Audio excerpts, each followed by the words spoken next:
It's Talk El Paso with Andrew J. Polk.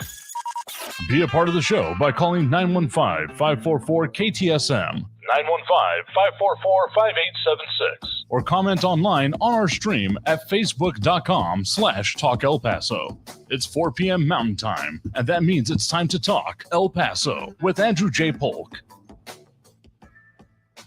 Thank you all so very much for joining us here for Talk El Paso, airing live on News Radio 690 KTSM. I'm your host, Andrew J. Polk. Thank you for tuning in, however you may be doing so, be it on air, online, live streaming through the free and reliable iHeartRadio app, or joining us over on the various social media pages we're up on these days, facebook.com/Talk El Paso, the Talk El Paso channel over on YouTube, Twitter at Talk El Paso, or twitch.tv, Andrew J. Polk, whichever way works for you, whichever way is the best way, easiest, most functional, gets you the level of interactivity, particularly on a day like today, that you appreciate. That's the right place for you to be, as we do, of course, continue our missions to have live local talk radio here in the borderland and talk about the things that affect us right here at home, because no one else is going to have that discussion the way we are, particularly not today, because we kind of open up those floodgates, open up those considerations we have on how we tackle subjects on this show. Friday is free-for-all Friday for longtime listeners, and for anyone needing to know, that means that we are taking on all of the questions, comments, concerns,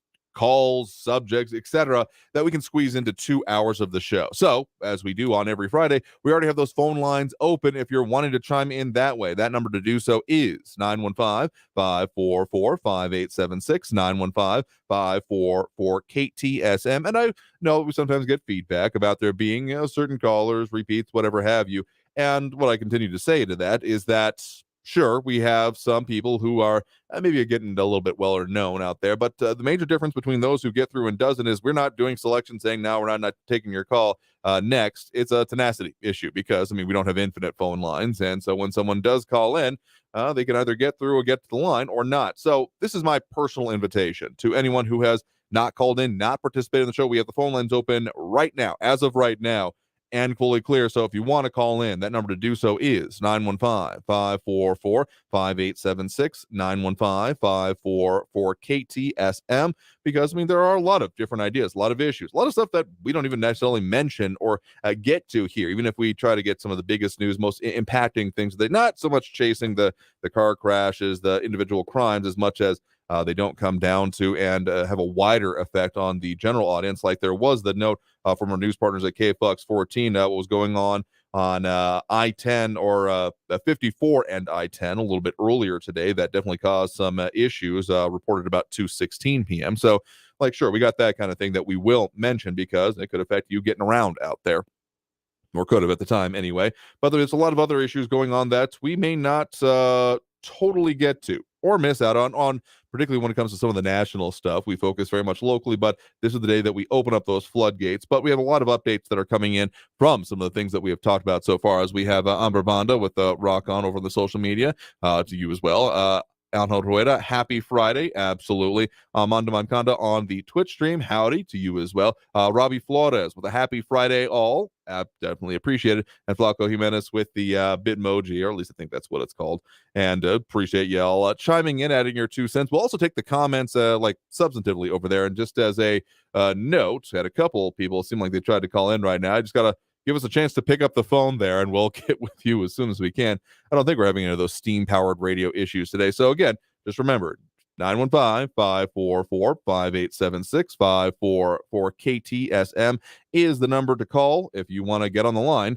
And if anyone's not able to get through but can comment, just let us know, because if we are having technical issues, it's a little hard to know from within the side of the studio here, but fully expecting that we should be up and working at it. I took a call actually right before the show, someone giving us a helpful notes on a bit of programming that had been going awry that had escaped our notice. So do appreciate that as well. But there's been a lot of stuff going on, a lot of stuff that we have. It felt like this whole week was a little bit infused with Free for All Friday for some of it here. So now is the time. Just saying, if you're all one of those saying all right, let's delve into this. And I said, hold off. This is the point to now get to it. But in the meantime, I got a few things going on. So to that situation I was just mentioning, from our news partners at KFOX 14, one person injured, another detained after shooting on US 54 and I-10. Again, reported about 2:16 p.m., saying that the incident is a possible shooting and one person was taken to the hospital with serious injuries, according to police, and another was detained for investigative purposes.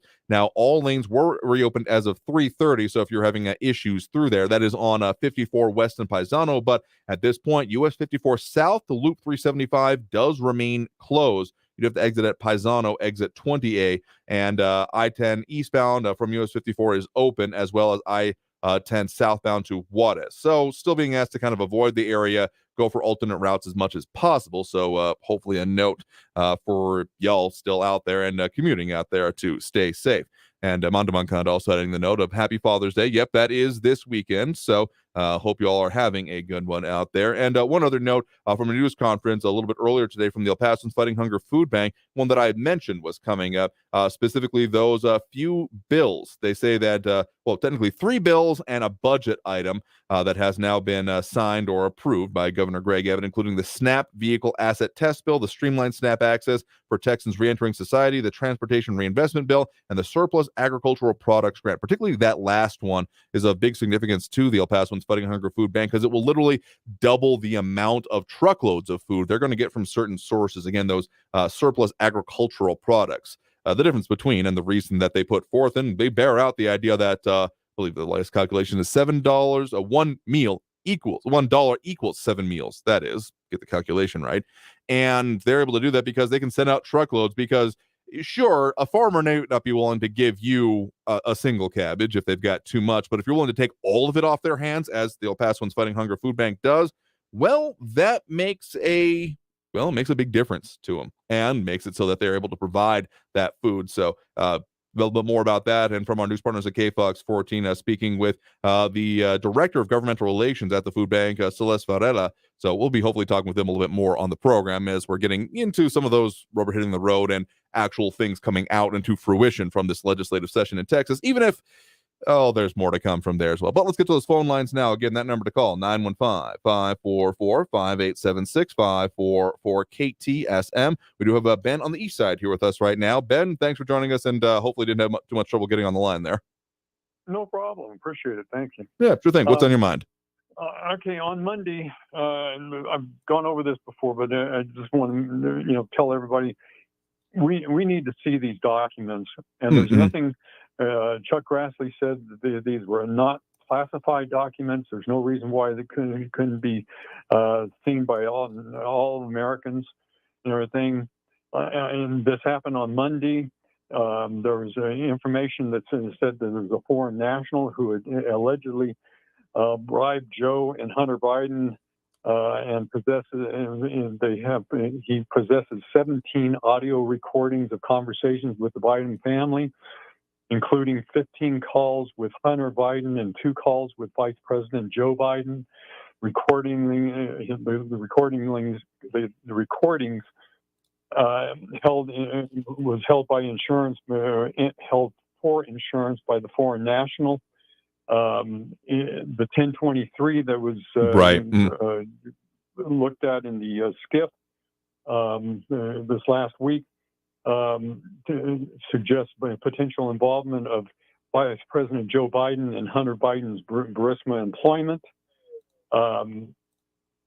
Again, these 1023s should be open to the public. Let us see them, see what's going on.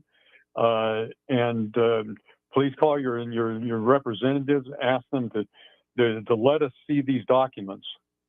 Yeah, so it's not 1,023 documents. It's a document titled 1023. 1023. Yeah, and yes. I think one of the better statements I found on that one, at least encapsulating the position you're talking about here, comes from Chuck Grassley, so grassley.senate.gov. Obviously, his position as a Republican senator on this, but also as part of these hearings on it. And so, that's one of the primary sources on the thing you're talking about that I've been going to, saying... from his speech, actually, the transcription of it saying, last week I came to the Senate floor to give a speech about the Biden Justice Department and FBI playing games with the American people by hiding the FBI-generated 1023 document from Congress. And so the continued ask for that about declassifying it or making it public like you're talking about. Yeah, and the same allegations that Chairman Comer and Chuck Grassley made on May 3rd of this year, on the very same day that on May 3rd, that the FBI provided a redacted version of the 1023 to the House Oversight Committee. The Justice Department then announced that former President Trump had been indicted and charged with 37 crimes. It's kind of interesting, on the same day that this was all coming out about Biden, that's the time they decided to, level all the Trump charges. Right. So, I mean, that was. And there's so many things that Hillary Clinton did worse than what Joe Biden did, and worse than what Trump did. And Hillary Clinton was Secretary of State. She isn't, and Joe Biden was Vice President and not president at the time. So it is a matter that the things that they're talking about happened while Trump was president. And so his handling of the classified records is a lot different than what Joe Biden and Hillary Clinton did at the time that they weren't president. So the Records Act doesn't apply to them, where it does apply to Trump. Okay, yeah, and the ability to declassify. We need people to. I need to see what these documents show. I mean, transparency is a good thing. And I'll say in this case, I mean, frankly, in all the situations you mentioned, investigation is, I mean, just saying like, nothing to do there is not going to be a good solution in my mind. And to deal with it and to do with anything like, I don't know, faith in public institutions, we want to go even way broader with the idea of it. But what I will say is that the question that does come up, and not necessarily as and therefore ignore it, but as a question about basically for crimes outside of office, if that's what the charge were to come down on, if that would be possible for a sitting president. Because as much as there is, I mean, an impeachment process and those kind of things, it's not really been tested, or at least not in like my lifetime, what can be done for a sitting president outside of their time in office. I mean, that was one of the things that was talked about during the Trump administration. I mean, there were other things going on, other maybe not criminal cases, but like, Trump University, those type of things in which there were settlements of which the president at the time, of course, kind of was not really a party to and a part of, because basically one of the, I guess you could call it upsides, or one of the ways it was designed to be to prevent there from being, outside investigations, frivolous lawsuits, those kind of things, that a sitting president is more or less, in my paraphrasing here, not quoting for anything directly, immune from other prosecution or otherwise, litigation, unless it's directly tied to their time and events in office, in which case the avenue is impeachment. Absolutely. And one other thing, the FBI needs to be cleaned up. The Bureau, the FISA court, they're doing a review of the FISA court. The FBI illicitly surveilled almost 1,000 Americans. The opinion, the 22 opinion, which they finally released on Friday, revealed the FBI conducted 278,000 improper searches of Americans in 2020 and early 2021. And the Bureau conducted roughly 3.4 million warrantless searches of Americans in 2021. And yeah, this one getting pretty widely reported, including just a couple of the ones I'm looking at right in front of me here. New York Times, The Hill, and that there was, the New York Times article title on this one, FBI violated surveillance program rules after George Floyd protests and January 6 attacks, and the same order of magnitude of the Section 702 parts of it, and of potential violations along with that definitely deserve a little bit deeper looking into. Look, I know that it's tempting to accept and almost be apathetic about that we live in an endemic surveillance society at this point. I mean, anything you do online and most things you do offline have often found themselves a way to be, through various different functions, be a part of, well, an information on you. I wouldn't necessarily call it a dossier, but it definitely is a major part of the economy, the information economy. So it may be tempting to say like, well, this is just a part of that. And yet I find this deeply disturbing, because as much as have issues, but we kind of devil we dance with in some ways with the way we are online and some of our presentations, like I'm aware of this, and it's a kind of a conscious decisions we've made. But that's another thing when we start getting into like warrants and Fourth and Fifth Amendment issues. Let's put it that way. Because if we're just saying that, well, all this information is available, I know there's been even further questions that have come out slightly more recently than this about the availability of what would otherwise be warrant information and information gathering on people that may be available to intelligence agencies, and domestic agencies as well, through the open market, and how that interacts with this. So these are very serious questions for, frankly, how we progress through the rest of this century and further on with the technology that is only going to increase in this capacity for the gathering of information, both, again, online. Absolutely.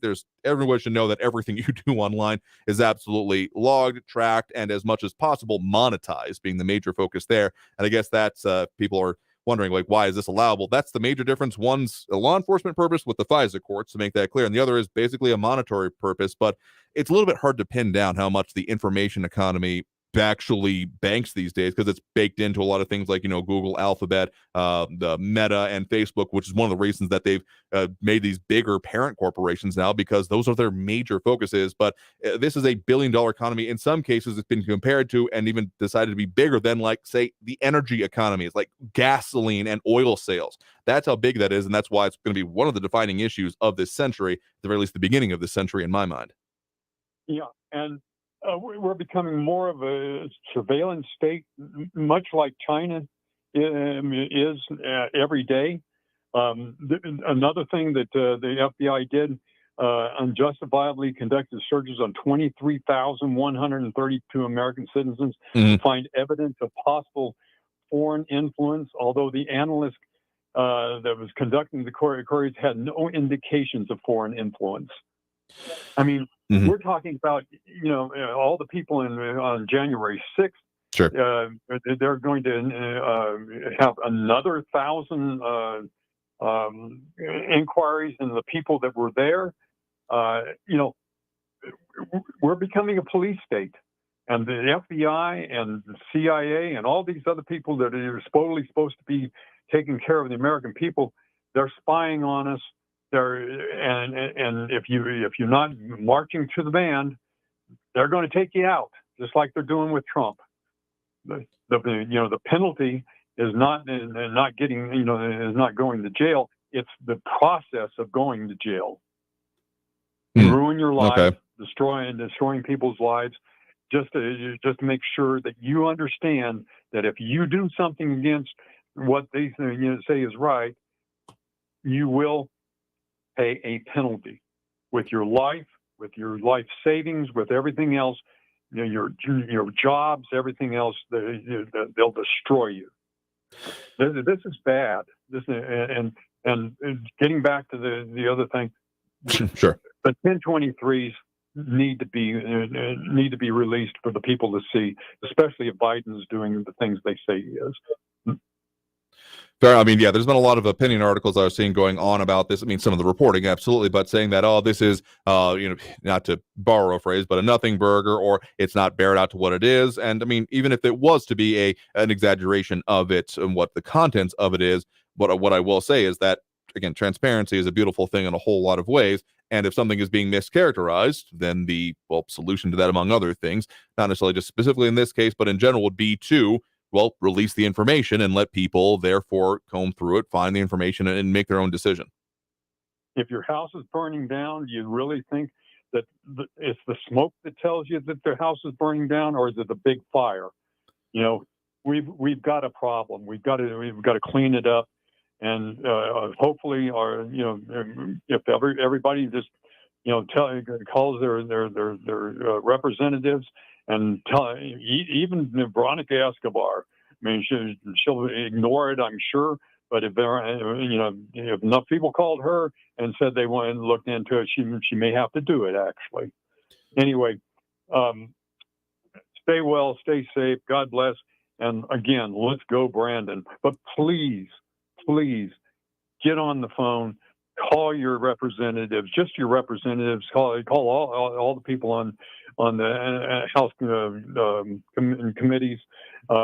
Get them to start looking into all these things, and let us see what's going on. Thank you. Fair enough. Well, thank you for the point in the call. You have a good one there. Bye-bye. All right, and with that, we'll go ahead and take that next break right now. Again, it is Free For All Friday, and we'll get in depth on some things, particularly if you're willing to have like a discussion with me. But in any case, taking that break right now, that phone number, of course, 915-544-5876, 915-544-KTSM. Back after this break with more Talk El Paso here on News Radio 690 KTSM. Stay tuned.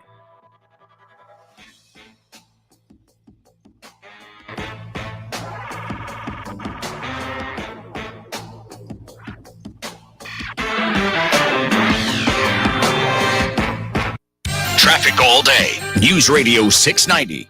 All lanes are back open after an earlier police incident, but the 54 south to Loop 375 ramp is still closed. Instead, traffic is exiting at the Paisano exit. That's 20A. Slow traffic on the I-10 eastbound, Trans Mountain over to the Patriots, a 5-minute delay, and traffic slow from an earlier crash on Zaragoza northbound. Between the Loop and Montana, it's a 5-minute delay. Carrie Edwards, El Paso traffic. This report is sponsored by Macy's Backstage. What will you find at Macy's Backstage? Here's a hint. Great Father's Day gifts for $20 and under, like classic polos, grill accessories, grooming sets, and more. Perfect for every dad. Find the latest trends and new arrivals at a Macy's Backstage store near you. Shopping for a gift for dad or grad? Get Rosetta Stone for 40% off now through June 18th.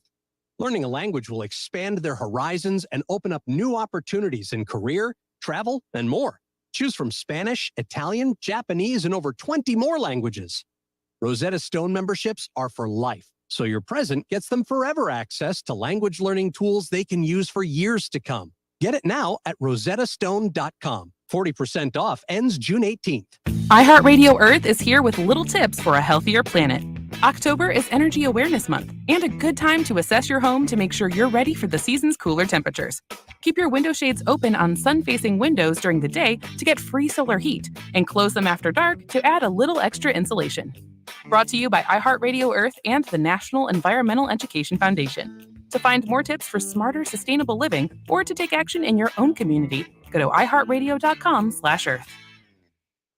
Car crimes are on the rise. Protect yourself and your valuables this holiday season. When you park your car, always lock it down. Never leave keys in your vehicle. Never leave your windows down. Don't leave your valuables in plain sight, or you might return to a terrible sight. Try to park in well-lit areas. And most importantly, always lock it down. Brought to you by the Insurance Council of Texas and the Motor Vehicle Crime Prevention Authority. Learn more at lockitdowntx.com. Jesse Kelly here. I'm not a financial expert, but I do look for solid investment opportunities for investment growth and protection against loss. I do know that putting all your eggs in one basket is not a good financial plan. Securing your IRA or 401k with real gold and silver with Oxford Gold is as easy as 1, 2, 3. Or you can buy precious metals and keep them in your safe. One app, one call, and you pick your precious metals. That's 833-404-GOLD. That's 833-404-GOLD. Why should you volunteer with Meals on Wheels? I never thought that 5 minutes could make so much difference in the lives of two people, but it has. Drop off a warm meal and get more than you expect. Volunteer at americaletsdolunch.org. Brought to you by Meals on Wheels America and the Ad Council. News Radio 690 KTSM. Live from the KTSM AM 690 studios, it's Talk El Paso with Andrew J. Polk. To be a part of the show, follow on Facebook at facebook.com/Talk El Paso. Now here's your host, Andrew J. Polk.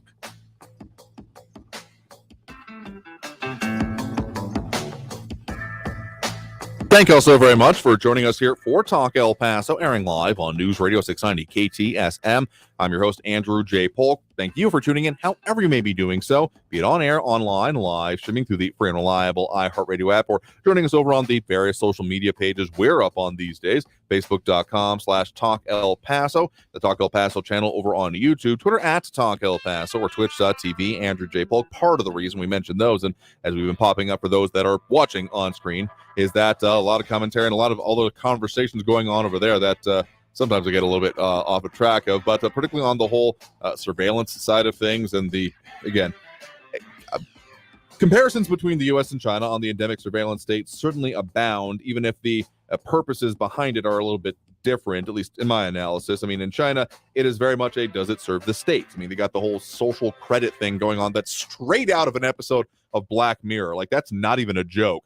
it came about, and then that program just happened to happen. I don't think they're going to give credit to it, but seriously, it's close enough. Whereas in the U.S., it's been primarily profit focused, but that does not, well, one does not preclude the other. Let's just put it that way. And again, there have been even further things coming up about there being purchasing of some of this information of, again, I would not call it a dossier. And yet once you start getting in the hands of like agencies, doesn't that start becoming a dossier among other things? So again, it's a concern, and one of the things that really needs to be figured out. And of course, even the offline part of this, for anyone who even has a cell phone, of course, the way cell phones work with towers and how they're basically radios is its own subject. But beyond that, the ability to connect to a cell phone tower is a pretty much automatic process. It's something that just happens. It's a handshake, and that's how you're able to move between them. You don't have to like log into a separate Wi-Fi, but when you're going between cell towers, it's just how it happens. So the idea of a phone tower spoofing, that's been a proof of concept for better part of a decade now, at the very least, basically using it to route traffic through it,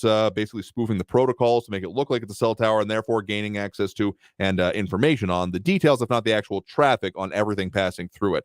And I mean, there are some that have even been encapsulated into systems used by law enforcement. Those require licenses, warrants in some cases, but in some cases have not. And then there's other things such as automatic license plates readers that I've even begun seeing installed on some roadways online, some notices like that. So yeah, there's a lot to get into there, but tell you what, I think we got those phone lines working better. So we're going to go ahead and get back to those phone calls here in just a second. Let's get to that break, get back on track. So if you're on the line, stay there. Again, if you want to get on the line, that number to call is 915-544-5876,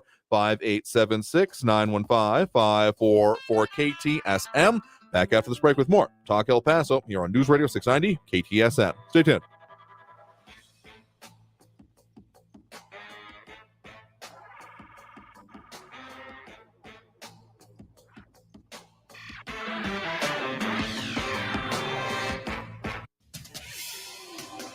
El Paso's News Radio 690 KTSM.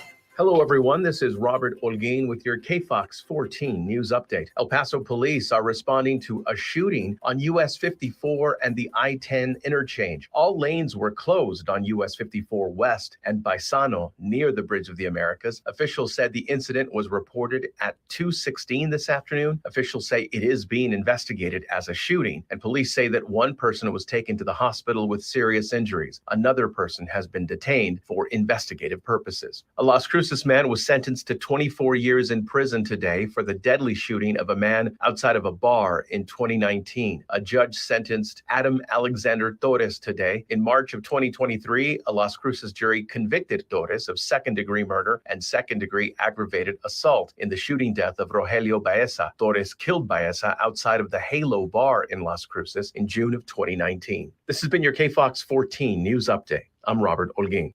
News Radio 690. Traffic all day. Southbound on the 54 at the interchange ramp to Loop 375 Border Highway. That ramp is closed due to police activity. Traffic's being detoured to the Paisano exit. A stalled vehicle on Gateway East at Lee Trevino is blocking the right turn only lane. I-10 eastbound slow, 5-minute delays, Trans Mountain to the Patriot, and heavy traffic northbound on Mesa Street from downtown to Artcraft, 7-minute delays. Carrie Edwards, El Paso traffic. From the KFOX 14 Severe Weather Center, this is forecaster Nasai Mancini. Well, folks, we're in for a weekend full of very warm temperatures here in the borderland. We're going to be entering those triple digits. We do have a weather warn that is going to be starting to go into effect at noon on Sunday for those very hot temperatures that we are going to be seeing. Folks, make sure you are staying hydrated, limiting your time in the sun, and wearing that loose colored clothing. To find the latest forecasts and some tips and tricks to help you cool off, you can head on over to kfoxtv.com.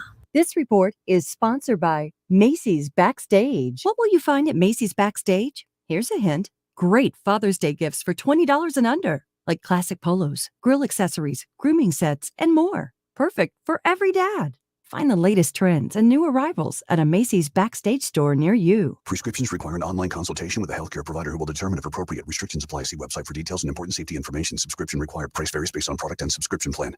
Hey guys, did you know there's a generic form of Viagra that works just the same, but is 95% cheaper? And you can get it online? Just go to 4hims.com/radio. Through Hims, you'll get a free medical consultation, discreet shipping if prescribed, a 100% online process, and trusted generic alternatives to the name brands at up to 95% off. That's right. Get generic for Viagra, the same active ingredient as brand name Viagra, but for 95% less. It's the same medication, still prescribed by a licensed medical provider, but with zero copay, no expensive appointments, and no awkward face-to-face conversations. To start your free online visit, you need to go to this exclusive address, forhims.com/radio. That's forhims.com/radio for your free online visit. forhims.com/radio. Is foot pain making your life miserable?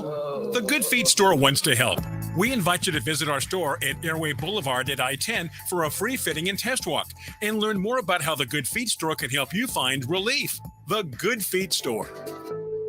Lowe's is partnering with HDTV for the second season of Build It Forward, giving back to the communities they serve. Inspired by Lowe's Hometowns program, hosts Tania Nayaka and Shane Duffy are traveling to surprise community heroes with life-changing renovations. Watch Build It Forward all new Saturdays at 6, 5 Central. This report is sponsored by Lowe's. News Radio 690 KTSM El Paso. Live from the KTSM AM 690 studios, it's Talk El Paso with Andrew J. Polk. To be a part of the show, call 915-544-KTSM or follow on Facebook at facebook.com/Talk El Paso. Now here's your host, Andrew J. Polk. Thank you all so very much for joining us here for Talk El Paso, airing live on News Radio 690 KTSM. I'm your host, Andrew J. Polk. Thank you for tuning in, however you may be doing so, be it on air, online, live, streaming through the free and reliable iHeartRadio app, or joining us over on the various social media pages, Facebook, YouTube, Twitter, and Twitch.tv, either under Talk El Paso or Andrew J. Polk, primarily. Maybe there's some in-betweens on there. Those dropping those likes and reacts that we certainly do appreciate, including Ida Besa Gardner, Alex Campos, Robert Haynes, James Holmes, Flaco Jimenez, Robbie Flores, Angel Rueda, Amber Banda, and Monica Cervantes. A lot of conversation going on there, including wondering about the breaks that we take. Being accused of more than American Idol. Look, I swear, it's the same amount of breaks. We just took them a little bit compressed this time around to get back on track so we wouldn't have to cut off anything else. But Ed Clore saying they have to pay my exorbitant salary. Yes, the dozens of dollars I make at any given point in time. Absolutely. Yeah, it takes a lot to do that. About 2 hours. Anyway, let's go ahead and get back to those phone lines now. Again, phone lines open and available, 915-544-5876, 544-KTSM. We do have Johnny over in Central on the line with us here right now. Johnny, thanks for joining us. Yes, good afternoon. Haven't talked to you in a while, but today I just had to call. Yeah, absolutely. What's on your mind? You know, some of the people that's calling in, I'm just wondering, are they just zeroing in on one source of information only and not trying to digress and listen to all points of view? The point I'm speaking of here is your recent caller. He made a call earlier this week too, talking about the present president. I'm going to put on a hat of an employer. That's what we taxpayers are anyway. So let me assume that role. I'm going to take the politics out of it and look at it that way. This gentleman was getting on about the present president's family, Biden, son, laptop and stuff and so on. And I try to look at it. I've checked all my sources, when I make a call, because I try to be educated on what I'm talking about. Fair enough. And I go all, and I listen to this show. I listen to Fox. I look at CNN, MS. I look at everything because I want to get a broad stroke of everything that's going on, and then I can make up my own mind. But this gentleman was saying something about, again, the Bidens is really on them. And I'm thinking, the first thing I was thinking, not taking anything from Hunter Biden. I don't know what he did. If he did something wrong, he need to be accountable. But first thing, he did not work in the White House with the president right now. None of his family other than his wife. And then someone had mentioned to me about the former president's family, and I did research on them too. And I haven't heard anybody say this, but I did it. The research, his daughter, I'm talking about Trump's son, daughter and son-in-law, walked away with $2 billion from Saudi Arabia. And I know you do research yourself, Andrew, so check it out. And I haven't heard anybody utter one word about that. And they also got it because they were working in the White House at the time with Daddy. So anybody would know that no way anyone is going to invest that kind of money on someone they don't know anything about. And on and on and on. But what's really frightening me is about what's going on around our country. I'm looking at it again as an employer. you got two people standing in front of you on a job. One of them is already on the job. You might have some issues about maybe he's too slow about getting this done or that done. But you have one with all kind of indictments pending. He's done all kind of things, women accusing him of this and that and other. I'm not asking you that question, but I'm just throwing it out there to anybody. If you're standing there, you're going to hire one of those two people. And the one with all the issues and the problems, do you want to take him on and he maybe have other issues to bring to the job? It just blows my mind. That's all I'm saying.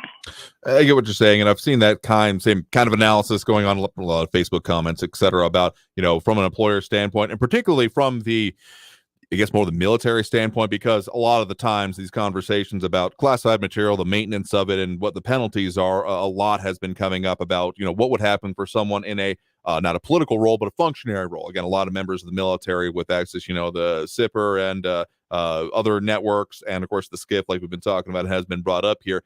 And I've actually had reason in the past to be involved in not a handling of material, thank God, I don't want any part of that, but of the investigation afterwards of, okay, what did someone do that led to something being mishandled? And it's taken deadly seriously at that level. And of course, given that that's a lot of more closer to people's personal experience with this, if they've had family members or been involved with it, their immediate family themselves with those in the military. So those are some of the more common conceptions. And a lot of those, again, posts that I'm talking about end up going into, okay, what would I have done or what would have had done to me if anything about this was going on? Of course, it's not an apples to apples comparison. There are a lot of different considerations, including what is done with those documents and what purpose they are going towards. There are absolutely legitimate reasons that politicians, elected officials of different stripes may have access to it, may be using it as part of the investigations, legislation, and their committees, etc. But the maintenance of it here, and this is one of the reasons that, there's a lot of, I feel like there is a decent amount of whataboutism being brought up here, like, well, what about this? What about that? What about these other people having done these things? And my answer to that in general is, okay, let's go through all of it.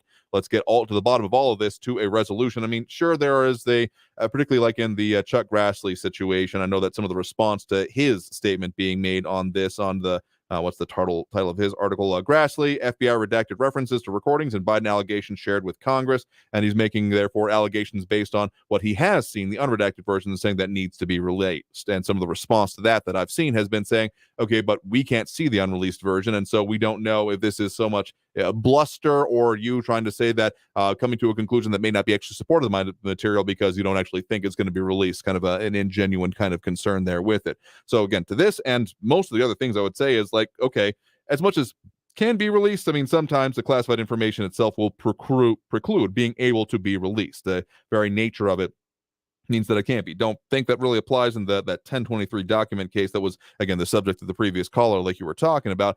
But just getting to the bottom of it and making it as clear and as transparent as is possible, as is feasible, in general, that's the stance that I end up coming down on, even if there are, again, further maybe technicalities and questions, but as close as you can get to, I think you need to trust people to make, informed and correct decisions. So I applaud your checking out of different sources. That's something I end up doing myself here because, sure, you may have a reliable source, something that you like or you agreed to, but knowing what is being said and the different ways it's being talked about can be a very useful tool in having a deeper understanding of not even just the issues and what's going on with it, but the way it is being portrayed and therefore being discussed, what's going on in the zeitgeist, that kind of a thing. So I appreciate that aspect of you're looking at this. Well, lastly, before I hang up, then, as I said, I'm really concerned because if we hire this guy again, I'm concerned about all kind of retribution he's going to be bringing down on different portions of our society, out in the private sector, the government, out here and talk about attacking the FBI. Never heard of that.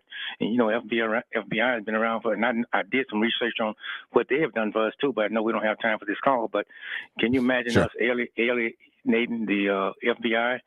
And then this guy also is, which a regular citizen couldn't do every time he's indicted for something. What does he do? Go raise money on it? Nowhere in the world, and the rest of us go raise money and hire tons and tons of lawyers on everything. Right now, the other day, and this is the last thing I want to say, and I hang up. I'm looking at what happened when he showed up in Florida, flew in on his jet and had all kind of Secret Service protection. Most people, when they get indicted, they go in handcuffs, and most time they're held until it's time to go before the court. This guy flies in, and then he left there. He goes to a Cuban restaurant and said free food and walked out. And of course, he didn't pay for it. That's just how he is. He grifts off of people, and I don't understand these millions of people who are buying into that stuff. That's what bothers me. I just don't get it. That being said, I'll just hang up and let somebody else come in and have a wonderful weekend, Andrew. Oh, sure thing. Well, thank you for the point in the call. Do appreciate it. Okay, bye-bye. And I mean, I've heard that story about the restaurant here. We'll want to look into that a little bit further before I comment on it directly. But I will say this, that, I mean, yeah, he was technically arrested, but was arraigned and then released pending further hearings. I think that in such a high, I mean, anytime there's a high profile case, there might be some deference paid, but this being one of the highest profile, I'm not at all surprised that that was the outcome of that particular situation. But I will say this, that interesting part that you mentioned about the way that he fundraises on these issues here. There is, as much as there's a lot of opinions about the former president, his character, his personage, what liked or not, what have you. There's a lot of different ones. I think we can all agree on that. But the part that still I don't think is fully understood, and I don't pretend to fully understand it either, but at least recognizing that it is different, is his nature,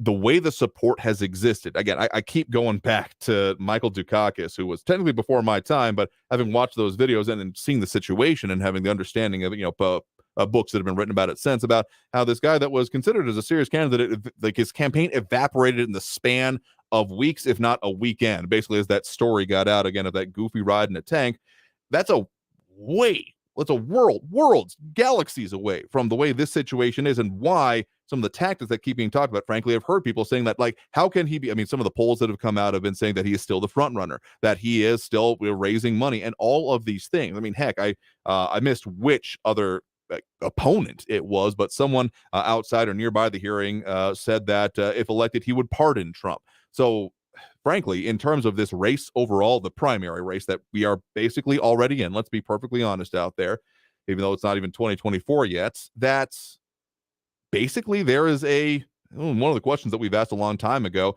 about, who is in control of not even just the functional, leadership of the Republican Party, because I mean, sure, there's the RNC and those that are actually like in positions, have titles and such, but who is really control of, well, frankly, the zeitgeist and arguably the soul of the Republican Party itself. So that is so much to say that most of these other candidates are still treating the former president, at the very least, as the patron saint of the Republican Party, even if they're arguing that they should be the de facto leaders by being the president. And I don't think until any one of them is willing to cross that Rubicon that there's really, frankly, going to be any difference in this. And I mean, that's really going to be that kind of a moment for them. Let's be perfectly honest, because if they end up coming out, not even just saying, I think I'm a better choice, but I oppose the former president within that, I mean, we've seen a lot of changes within the Republican Party and within party politics in general in response to these kind of things. And I think, again, not pretending to have a full understanding of it or an encapsulation of it or have the immediate answers to this, but I think until that gets better recognized and understood, that the idea of politics as usual is out the window. Make no mistake about this. Again, the former president is currently polled. I think the most recent one I heard, what was it? Washington Post NPR poll was as still polling. It's not even just a little bit ahead, but significantly ahead of any of the announced other candidates. It is, again, it just assumed that the support is going to be able to crumble like any other campaign would at this point. If it was going to have happened years ago, before the election, before the 2016 election, by which I mean that. And so there's still a lot of misunderstanding about the support network, how it exists, and Flaco Jimenez, I appreciate the note there saying that before I changed his daughter's diaper to ask, did you do caucus? That's a good one there. I'll have to keep that one in mind. So with that, let's go and take that break here real quick. We've got more calls in the line. We'll keep getting to those. If you want to get on the line, lines available, 915-544-5876, 915-544-KTSM. Back after this break with more Talk El Paso here on News Radio 690 KTSM. Stay tuned.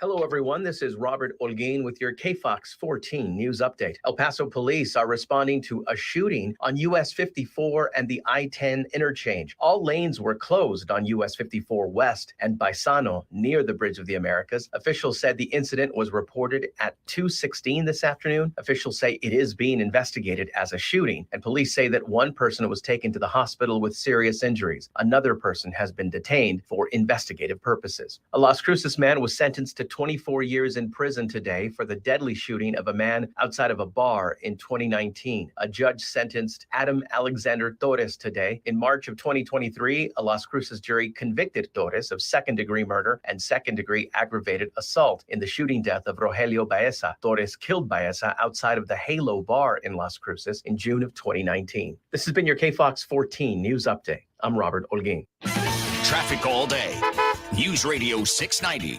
Southbound of the 54 at the interchange ramp to Loop 375 Border Highway. That ramp is closed due to police activity. Traffic's being detoured to the Paisano exit. A stalled vehicle on Gateway East at Lee Trevino is blocking the right turn only lane. I-10 eastbound slow, 5-minute delays, Trans Mountain to the Patriot, and heavy traffic northbound on Mesa Street from downtown to Artcraft, 7-minute delays. Carrie Edwards, El Paso traffic. This report is sponsored by Raid Light Trap.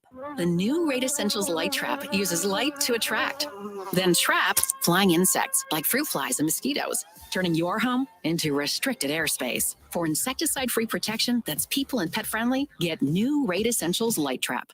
iHeartRadio Earth is here with a new way to enjoy our beautiful planet.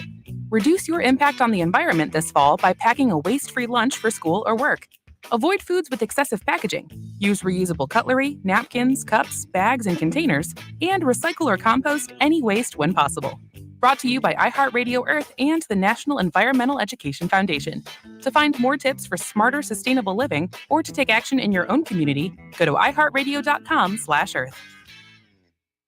The El Paso Community Foundation supports the causes you feel passionate about here in the borderland, whether it's education, social services, arts and culture, the environment, health, or economic development. The El Paso Community Foundation has been promoting philanthropy and progress in our hometown region for more than 45 years. Make your mark with us. Start a fund today for good, for El Paso, forever. Learn more at epcf.org. That's epcf.org.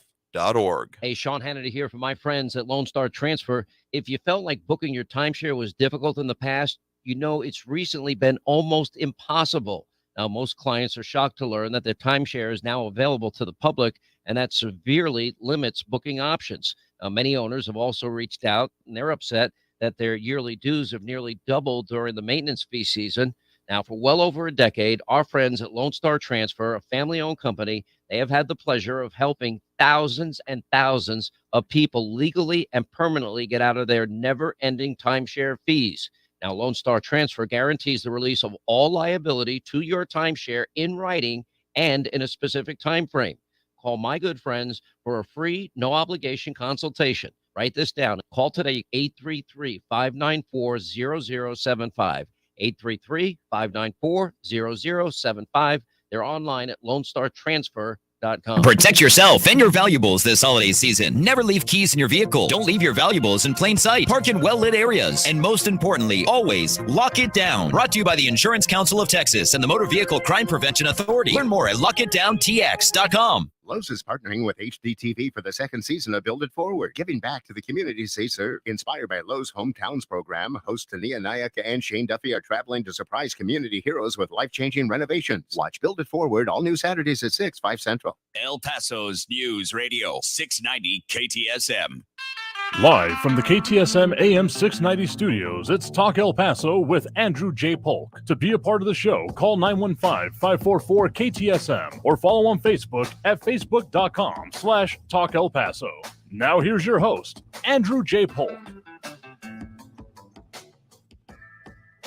Thank you all so very much for joining us here for Talk El Paso, airing live on News Radio 690 KTSM. I'm your host, Andrew J. Polk. Thank you for tuning in however you may be doing so, be it on air, online, live, streaming through the free and reliable iHeartRadio app, or joining us over on the various social media pages, Facebook, YouTube, Twitter, and Twitch.tv, either under Talk El Paso or Andrew J. Polk.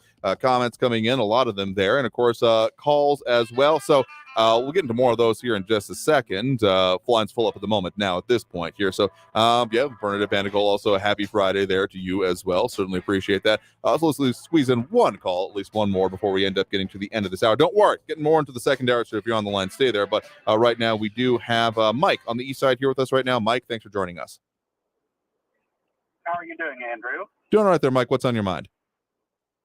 Well, I've been listening to these people go back and forth about the Trump indictments regarding the classified information and the obstruction of justice and all that, what I call nonsense, mainly because they seem to be getting the Presidential Records Act as well as the Espionage Act completely confused. Under the Presidential Records Act, the president has the full power to do with what he wishes in terms of the documents that he removes from the White House, and this has been going on for decades and decades and really centuries. Okay. And this is not what has happened is that this so-called special counsel, who is, I believe, committing a vendetta because Trump didn't select him to be the U.S. attorney for that district in Tennessee, so he quit and moved, obviously, to North Carolina and ultimately the D.C. area. And so he's taking what essentially is a civil matter and making it a criminal matter by saying that Trump mishandled classified information. But I would tell you that previous presidents have also taken home classified information, which we all know about later. And usually what happens if they maintain control of it, the information is filed away in a particular section of their presidential libraries, and you have to have special access. The president is the ultimate authority when it comes to classifying or declassifying information. Certainly. And once he leaves office, he has an approximately 5 to 6 year period in which he can go through all this information, determine what's what to keep, what not to keep, what to get rid of, and so forth. And the people at the archives have no authority whatsoever to force him not to do it. So this whole, whatever you want to call it, indictment is totally baseless. And all it is just like everything else that the Department of Justice has done. It is nothing more than a weaponizing of a simple situation that could have easily been resolved between the president and the people at the archives. But no, they've decided to weaponize it, make it a criminal matter when in fact it's not.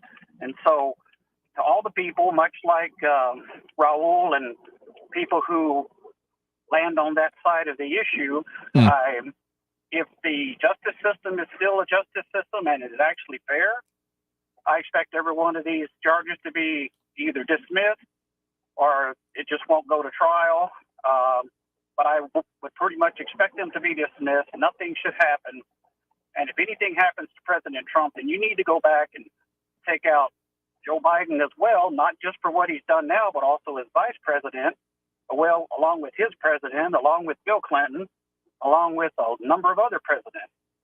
So if they have treated the information exactly the same way, nothing has happened to them. They've even been taken to court to get the documents, and judges have also said you can't have those documents. They are the president's property. So that's kind of a oversimplified view of it because, to expect somebody to go back and read the Presidential Records Act is going to be, a tall order, but that's the long and short of it. So whenever they try to get the two confused with the Espionage Act, there is no espionage going on here. If anybody is guilty of espionage, it would have been Hillary Clinton, because as Secretary of State, she is not protected under the President's Records Act and should have been indicted, also should have been tried for all that she did. And the intent was there whenever she destroyed all that information, much of which was classified. So going after Trump is nothing more than a political vendetta. I expect the charges to be dropped. And for those people who are concerned about what's he going to do if he becomes president again the next time, I wouldn't worry about that.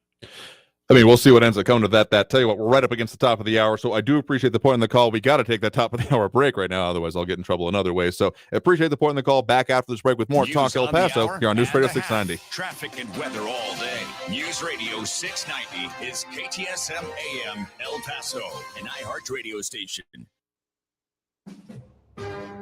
NBC News Radio, I'm Brian Shook. Cleanup is underway in Perryton, Texas, after a devastating tornado that killed 3 people yesterday. There's extensive damage to homes and businesses in the panhandle town of about 8,000, and Ochiltree County officials said 114 people were injured. However, everyone that was reported missing after the twister has been accounted for. Rulings on 2 major issues won't be released by the Supreme Court until next week at the earliest. NBC News' Julia Ainsley detailed the issues. Having to do with affirmative action, whether or not colleges can still achieve diversity without considering race. Student loans, whether or not the Biden plan to forgive over $20,000, up to $20,000 of student loan debt can be forgiven. Will that stand? 2 cases involving Harvard and the University of North Carolina will determine if race can be used as a factor in college admissions. Meanwhile, there are 2 cases centered on Biden's plan to cancel some student loans that have also yet to have opinions issued on them. The man behind the Tree of Life synagogue massacre has been found guilty. The 50-year-old male shooter was on trial for the deaths of 11 congregation members at the Pittsburgh synagogue in 2018. Wall Street is closing with stocks lower to end the week. Natalie Migliori reports. This comes after investors got the pause in rate hikes they wanted from the Federal Reserve. The pause is after 10 straight consecutive rate hikes. At the closing bell, the Dow Jones average lost 108 points. The S&P 500 fell by 16 points, and the NASDAQ dropped by 93 points. I'm Natalie Migliori. Union UPS drivers could be going on strike soon. The International Brotherhood of Teamsters and UPS officials say it could start by August 1st unless a deal is reached. You're listening to the latest from NBC News Radio. In some good legal news for former President Trump, the Westchester County District Attorney in New York is dropping a tax probe into his golf course in the area. Kristen Marks reports. Mimi Rocha has announced that criminal charges won't be filed against the former president or the Trump Organization. Rocha launched the investigation around 2 years ago into whether Trump National Golf Club in Ossining tried to manipulate the system in order to lessen taxes. She says the probe was conducted objectively and independent of politics or personal beliefs. Trump responded on Truth Social, saying the move is honorable since he did nothing wrong, but questioned when he would get his reputation back. Pope Francis has returned to the Vatican after being discharged from Rome's Gemelli Hospital today. The 86-year-old was recovering from abdominal surgery. The pontiff left the hospital in a wheelchair and spoke with well-wishers and medical staff who gathered outside the entrance to say goodbye. Francis has experienced a series of health issues in recent years. Today is National Flip-Flop Day. Bree Tennis says everything you need to know. Civic Science says 60% of the population in the U.S. wear flip-flops, 20% wear them to work. They're not just beachwear, there's orthopedic flip-flops. California and Florida have a lot of flip-flop wearers, but it's Hawaii for the win. Jimmy Buffett sings about blowing out a flip-flop. It can happen. There are about 20,000 flip-flop related injuries every year, not including the Latin culture La Chancla, where one is thrown as discipline. We embrace the laid-back style of flip-flops today, but by all means, no socks. I'm Bree Tennis. Mercedes-Benz is adding ChatGPT to its vehicles. It will be able to answer the driver's complex questions and have natural conversations. The feature will be available to 900,000 customers who have the Mercedes-Benz infotainment system. Brian Shook, NBC News Radio. Get your tickets now at AXS.com for our 2023 iHeartRadio Music Festival. Coming back to Las Vegas. 2 nights. September 22nd and 23rd. 1 stage. At T-Mobile Arena. Streaming live only on Hulu. This is the iHeartRadio Music Festival. Buy your tickets for our 2023 iHeartRadio Music Festival now. Before they sell out. At AXS.com. That's AXS.com. This report is sponsored by Lowe's. Lowe's is partnering with HDTV for the 2nd season of Build It Forward, giving back to the communities they serve. Inspired by Lowe's Hometowns program, hosts Tania Nayaka and Shane Duffy are traveling to surprise community heroes with life-changing renovations. Watch Build It Forward all new Saturdays at 6, 5 Central. Are you suffering from seasonal allergies? Because you're not alone. Experts say pollen season started earlier this year and will last longer, and that folks who've never had issues before are feeling miserable. I'm Martin Hoke, inventor of Navage, the world's only nose cleaner with powered suction. Over 3 million people use Navage to pull saline in one nostril, around the back of the nose, and out the other nostril, helping to flush out allergens, mucus, and germs. Navage helps clear your sinuses quickly and naturally. But what about other people's experiences, like Miss Clement? Quote, I chose Navage because of my persistent allergies. Navage works. While using it, I cut back on allergy meds and occasional shots at my doctor's office. Unquote. That's one of over 120,000 reviews with a 4.6-star average written by people who use Navage to breathe better, snore less, and feel healthier. Stop suffering and try Navage today at Walmart, Walgreens, CVS, Rite Aid, and Target. Navage, N-A-V-A-G-E, clean nose, healthy life. Make the right choice for your home when it comes to windows and doors. For more than 20 years, the Window Depot has provided the best price and biggest inventory on in-stock windows and doors. The Window Depot is open to the public, so whether you're a homeowner or a contractor, you can shop the enormous warehouse. Browse the shelves with over 1,000 vinyl windows, interior and patio doors and skylights in several varieties and sizes available to go home today. Shop thewindowdepot.com or find a location near you. Lowest prices, biggest inventory. Hi, I'm Joel Osteen. I've learned that you'll never meet the right people unless you get rid of the wrong people. Life is too short to hang around people that are pulling you down, draining your energy, keeping you from your best. I have a podcast where I talk about choosing the right people, having great relationships, so you can become all you were created to be. It's inspiring and encouraging. I think you'll enjoy it. Listen to the Joel Osteen podcast on the iHeartRadio app or wherever you listen to podcasts. News Radio 690 KTSM. Live from the KTSM AM 690 studios, it's Talk El Paso with Andrew J. Polk. To be a part of the show, call 915-544-KTSM or follow on Facebook at facebook.com/Talk El Paso. Now here's your host, Andrew J. Polk. Thank you all so very much for joining us here for Talk El Paso, airing live on News Radio 690 KTSM. I'm your host, Andrew J. Polk. Thank you for tuning in, however you may be doing so, be it on air, online, live streaming through the free and reliable iHeartRadio app, or joining us over on the various social media pages we're up on these days, facebook.com/Talk El Paso, the Talk El Paso channel over on YouTube, Twitter at Talk El Paso, or twitch.tv, Andrew J. Polk. A lot of commentary coming in there. If you want to drop your own likes, reacts, 2 cents, etc., all of that, we pop some of it on screen, as much as getting some in-depth conversations going on there. I'll say that, but dropping those likes and reacts, we do appreciate Flaco Jimenez, Bernadette Bandicol, Buddy Valles, Amber Banda, Ida Besa Gardner, Alex Campos, Robert Haynes, James Holmes, Robbie Flores, Angel Rueda, and Monica Cervantes. Of course, that's the Facebook page. Don't get it as easily accessible with the YouTube or the Twitter, but if you're doing that over there, we appreciate it in equal measure, because there's a lot going on here. One thing I want to mention before we end up going out towards the end of the show and we get right back into the phone calls, which we will hear in just a second. As we mentioned, in case anyone's just joining us, going to be out of the office Monday and Tuesday this week, but we either have for Monday some of the replacement programming. And then we do have a fill-in show. We're going to be with we'll describe more at the end of this program what it is, but some new interviews, some ones that we haven't aired on these airwaves anyway. But for Monday overall, Juneteenth is the reason that we're doing that, and I took the excuse to get a little bit out of town time. And so, of course, the city actually is going to be having some closures there, the city and the county, that is. So from our news partners over at KFOX 14, they do have the list of city and county closures, such as city closures, including the landfill being closed, zoo and botanical gardens, municipal courts and bond offices, the museums, one-stop shop, public libraries, etc., and the county closures, county courthouse, commissioners' courts, all county pools, and other ones will be remaining open as well, like Escalante Golf Course will remain open, Animal Services, Sun Metro, El Paso Water Parks, and all city spray parks. But again, see the full list over there with our news partners again at KFOX 14. But let's dive straight into that, to those phone lines right now. We do have on the line with us Raul in the Northeast. Raul, thanks for joining us. Hey, Andrew. For your last caller, Trump is not entitled to have the nation's war and counter-war plans, okay?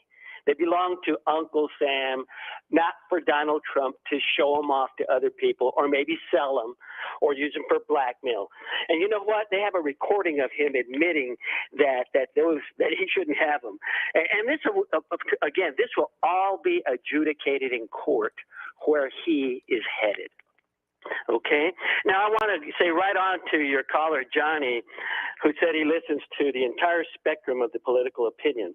And let me suggest to your audience that they consider listening to Free Speech TV. It's free online to hear the smartest and funniest progressive talk radio host, Randy Rhodes, and the smartest man on the radio, Tom Hartman. They have about 40 million viewers, according to them. Now, by the way, one of your Facebook posters, Andrew, on your page, posted that President Biden is a pedophile. Now, I think that guy should be canceled. I don't think you should allow those kinds of lies and defamations to be on your Facebook page. That's my opinion about that. Okay. Now, about Dukakis, your example about Dukakis, that goes to show how much the Republican Party has devolved to. It's devolved to demonic, diabolical Donald Trump. Far from, it's sad to say, like you say, he's a patron saint of the Republican Party. It's more like he's Satan Jr. or the Antichrist Jr. I guess that's who they want to head their party. I was seeing that 76% of Republicans have a favorable view of Donald Trump. Mm-hmm. Man, that sounds like cult to me. Here's a guy who was just recently fined $5 million for lying about sexually abusing a woman. But that's who they want for their presidential candidate. The guy who we got recordings of bragging about sexually assaulting women. That's who they want for their Republican head of their party. Now, it's been 2.5 years since the January 6th attack on the Capitol, Andrew, and there were 140 officers suffered over 1,000 assaults. People died there, and many more people could have been killed if Trump's coup had succeeded. 1,000 of those clowns have been jailed, and most of them have pleaded guilty, and they're crying that they now feel foolish and feel that they were used like pawns and then used and then discarded. That's what Donald Trump does to people, and that's what he's doing to our country. Now, the FBI is hunting down still another 1,000 of those riots in the biggest criminal investigation with the most evidence in the history of the FBI. And I think it's only a matter of time before Trump is indicted again over that failed coup. Right now he's already got 37 felony counts. Well, actually, he's got almost 70 if you count the ones from the New York case. But the most recent one was 37, and they added it all up to about 400 years in jail. That's where he needs to go. Lock him up, like he was having all his people say about Hillary. And now he's calling the special prosecutor a thug. He's threatening this man's life and his family's life with his incendiary rhetoric. That's what he does. It is so sad that this is going in. Here's the really scary part about it, Andrew. An estimated 12 million Americans, that's 4.4% of the adult population, believe violence is justified to restore Donald Trump to the White House. I mean, how crazy is that? Are they the well-regulated militia? It doesn't seem to me that they're ready to use violence for the security of the free state. No, they're there for Donald Trump, their messiah of malevolence and maliciousness, the loony leader of their cult. Okay, there's a lot to break down here. And I'll just say to the last point there that anyone who says, essentially the phrase that I use is that there is no political solution, which comes with a lot of baggage with it on the idea that we have to achieve through force of arms or violence in general these ends. I have nothing but disagreement for those people, because anyone saying that, well, it's gone too far gone, I don't like the way this is going, and therefore we need to essentially burn it down in the hopes that they will be king of the ashes, is not anyone I'm ever going to agree with, as can be shown in, let's take the example of what's going on in the Ukraine right now. Anyone thinking that, we'll be able to achieve these things and do something and just have this glorious little conflict and come out on top here has no flipping idea what they're talking about and has probably never experienced anything outside of this country here. Now, if someone wants the former president to become again here, I mean, there's a lot of conversation about his merits, again, legal situations and stuff like that. But again, I think that anyone saying like, well, he's so bad, then why would anyone vote for him, is again a misunderstanding of the support and the way it has existed. I mean, there are certain things that have been said about the way that the human mind reacts violently or badly about what has come out previously or what has been what's the right way to put it? Contradicting their sincerely held beliefs, which is why I think they're saying, well, he sucks. Why do you like him? Is if you're truly, that is your goal, is not the way to go about it. One of the reasons we go about, among other things, policy, because if you start talking about what actually impacts people as opposed to, well, your guy's bad, and then it just ends up being in this, third grade argument. Oh, your guy sucks. No, your guy sucks more. And I'm not interested in that aspect of it here. But what I will say is that when it comes to the investigations that you're talking about, the indictments and the potential trials with them here, frankly, I would want to see them through at this point, because I don't think any level of the previous caller was saying, which I didn't get enough. We were right up against the end of the hour, so I wasn't able to say much substantively right then to him. But to that point there about it being dismissed, honestly, I don't think that would be a good end of it, because, I mean, given the serious nature of them, anything less than a full, okay, here are the answers, here is what's being presented in court, and in full view of the public, I don't think anything less than that would be a good service, not even just in this case, to anyone's political goals or ambitions, but to the American people as a whole. I mean, that's one of the things and one of the reasons that the entire, court system and trial progression, sure, they didn't necessarily expect court TV. It's not been court TV for a while. Was it True TV or any of these televised aspects of it here? They didn't anticipate that part, but of having things, open courts overall is an important thing. And so if some want that to be dismissed or expect it to be, I understand what you're saying here, but frankly, I don't think I would want that at this point. These are very serious, and anything less than a full investigation and examination of them is no basis for any outcome that comes on this there. So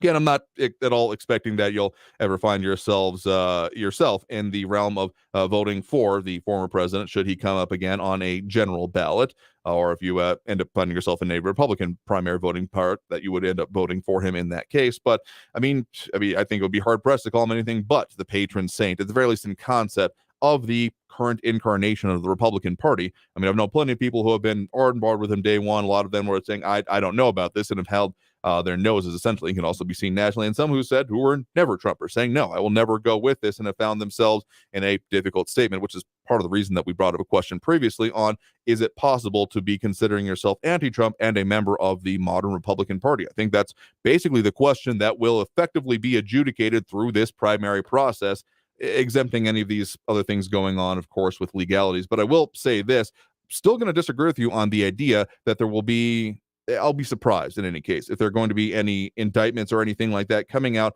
of the January 6th part of it, because at the very least, I mean, yeah, there's been a lot within the hearings and within the congressional side of things about painting a picture, but from the actual law enforcement part of it, the questions that come down to it have been, okay, what would be the criminal charges? What would be the part of it? That's why then the idea of essentially not conspiracy theories, but of a conspiracy to commit acts has been one of the central parts of that. And I mean, sure, it was a picture that was painted, but when it comes to actually what can be held like legally culpable, again, the way I come down on this, and I haven't heard anyone particularly say that this is a wrong analysis, even if they don't like the way I'm going about it, is that if there is a dereliction of duty, if there is someone not performing the duties of the office as they are intended to, the course for that is removal from office. Impeachment, as of course did happen, but as that ends up being a political question, it didn't end up going through.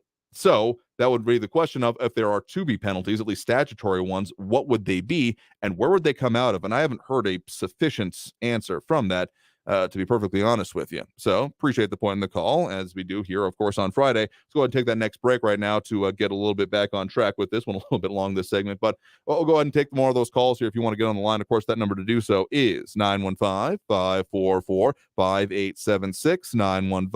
915-544-KTSM.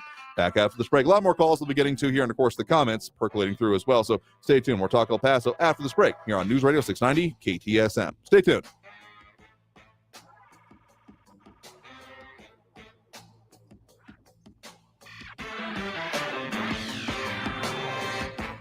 Traffic all day. News Radio 690. El Paso police on the scene of a crash at Trans Mountain and McCombs. 54 south to Loop 375 is now closed. That transition ramp, that is closed. Through traffic is exiting at Paisano.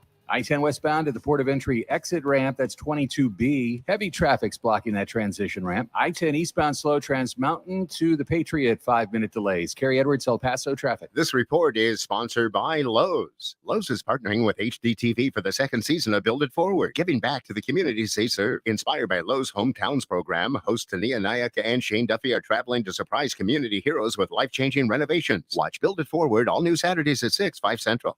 iHeartRadio Earth is here with little tips for a healthier planet. October is Energy Awareness Month and a good time to assess your home to make sure you're ready for the season's cooler temperatures.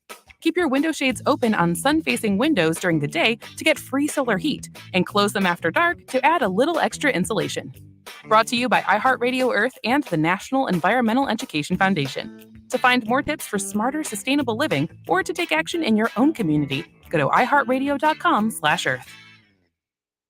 Car crimes are on the rise. Protect yourself and your valuables this holiday season. When you park your car, always lock it down. Never leave keys in your vehicle. Never leave your windows down. Don't leave your valuables in plain sight, or you might return to a terrible sight. Try to park in well-lit areas. And most importantly, always lock it down. Brought to you by the Insurance Council of Texas and the Motor Vehicle Crime Prevention Authority. Learn more at lockitdowntx.com.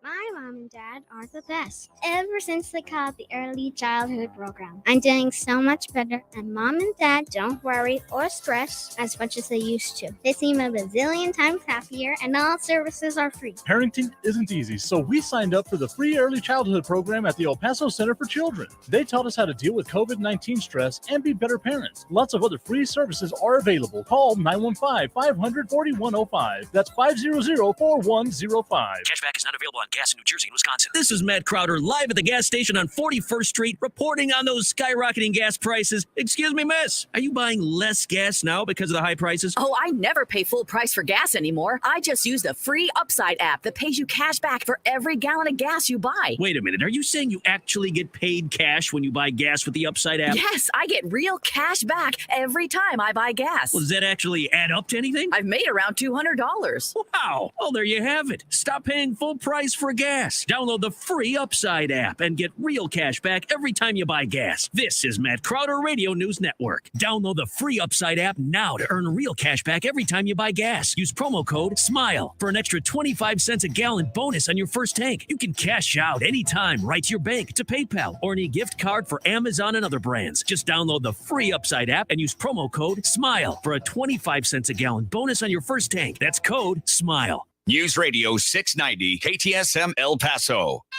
Live from the KTSM AM 690 studios, it's Talk El Paso with Andrew J. Polk. To be a part of the show, call 915-544-KTSM or follow on Facebook at facebook.com/Talk El Paso. Now here's your host, Andrew J. Polk. Thank you all so very much for joining us here for Talk El Paso, airing live on News Radio 690 KTSM. I'm your host, Andrew J. Polk. Thank you for tuning in, however you may be doing so, be it on air, online, live streaming through the free and reliable iHeartRadio app, or joining us over on the various social media pages. We're up on these days, facebook.com/Talk El Paso, the Talk El Paso channel over on YouTube, Twitter at Talk El Paso, or twitch.tv, Andrew J. Polk.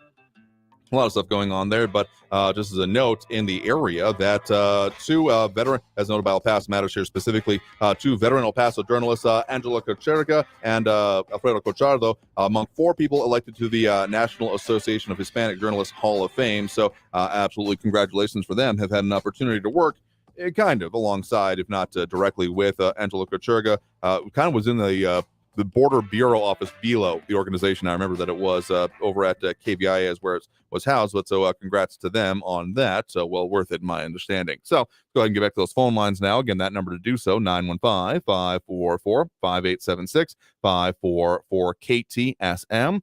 We do have lines open, and also right on line with us right now, Robert up in Chaparral. Robert, thanks for joining us. Hi, Andrew. Thank you. Thanks for taking my call. I appreciate it. Oh, sure thing. What's on your mind? Hey, I just wanted to cover, sorry, I changed the subject a little bit, and I'm kind of sarcastically honored that I was preceded by Raul and such, but okay. I wanted to cover I'll try to do so quickly, cover those New Mexico bills I told you about previously. Oh, yes. Mm-hmm. Yeah, we were supposed to. I'll just go over them real quick. HB 7. There's about 3 health bills. HB 7 gave unrestricted access to infanticide or transgendered services for minors without parental consent, and strips municipalities of the right to restrict access to infanticide and gender transitioning services, and penalizes teachers, nurses, organizations, etc., with $5,000 fine. And then SB 13, and it goes on. The SB 13 protections for out-of-state providers and patients who come to New Mexico for infanticide or gender changing procedures, violates free speech protections by silencing electronic communications, and gives no age restrictions or requirements for parental notification for minors or to receive the infanticide or transgender services. You know, and part of what our ups, and we've got a few more here, but part of our concern is, you know, it's transgender. I mean, adults one thing, but allowing minors or soliciting the ability for minors to cut off their parts and everything is what parents were up in arms about. SB 397 increases funding for school-based health clinics and expands access to infanticide and gender changing. And a lot of this has to do with it taking away parental consent. Then there's election bills, SB 180 and HB 4 forces counties to use internet-connected poll books, prevents release of election information to public, allows convicted felons, even if they're still on parole or is still in prison, to vote, and having not served their time. And I can agree with certain needing to be able to serve their time, and also mandates increased use of drop boxes. You know, and a lot of what we dealt with in 2020 had to do with a lot of the drop boxes and such. And there's also HB 207, which is also a health bill and everything. And anyways, Andrew, we were supposed to collect 180,000 signatures for these referendums by today and everything. We only got up 10% of those. Okay. So those bills will go into law, and parents all will be losing their rights and the things that they can and cannot do within the school districts as well. Now we do have another. A second plan is to collect some 72,000 signatures over the next 6 months or so into next year. And either way, if we got the 180,000 or the 72,000, it would put it on the ballot in the November 2024 election, so that the public would be able to vote on these instead of it being shoved through by the legislature. And I do need to add, no matter what people have to say about the evils of this and that and everything, in fact, I'll use Raul's words, demonic and diabolical.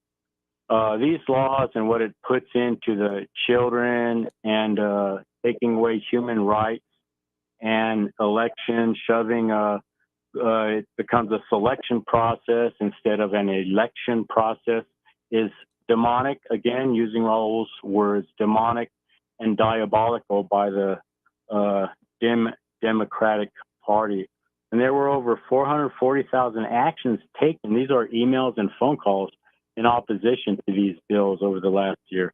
So anyway, 72,000 within next year, we can nonetheless put it on the 2024 ballot so that New Mexico citizens, and Frankie, I hope you're listening, we are New Mexicans, we are involved in what is happening.